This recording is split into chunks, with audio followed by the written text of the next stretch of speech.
The following bulletin is a message from the Whatever Liberation Front.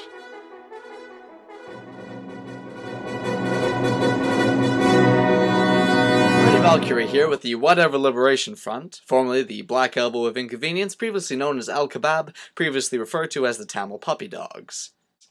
I don't normally like to, speak on behalf of the group, especially not when the group is roughly 120 organizations that are terrorists to somebody, and most of them haven't got a thing to do with each other.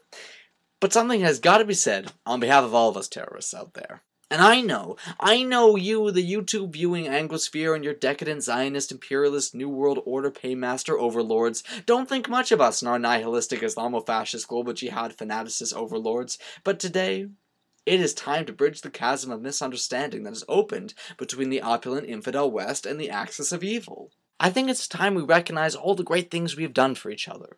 We terrorists owe our very existence to the resentment caused by neo-colonialist meddling by the West in countries that its citizens didn't even know existed, let alone be able to pronounce. If the crackdowns, the oppression, the disappearances, and propping up of strong men never happened, we terrorists would have nothing to do and no popular support whatsoever. And for that, we salute you. And in return, we in the axis of evil have tried to give back. We've given unpopular governments reasons to stay in power. We've distracted hundreds of millions from the problems that face them day to day with the infinitesimally small chance they might die from exploding public transit. We've liberated thousands from their common sense and the shackles of reasonable discourse. And furthermore, we terrorists are job creators. And where would the hard-working interrogators, the army contractors, and the security firms be without the phantom of terrorists? But despite it all, none of this would even be possible without all the attention, and all the hype, all the fatuous speculation and outright lies that have been so generally given to us. None of this could have happened. If it weren't for the untold millions valiantly working themselves into hysterical fear, we'd be nothing. And this is what I want to talk to you about. I don't need to tell you, neither of us is doing so well right now.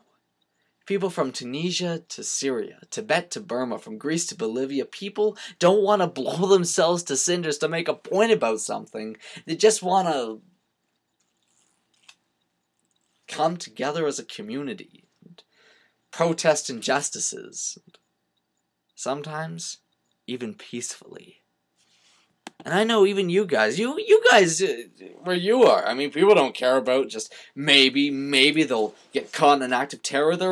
They're worried about finding a job or a home or some viable future for their children. And you and I both know this is bad news. This is really bad news because if people aren't afraid,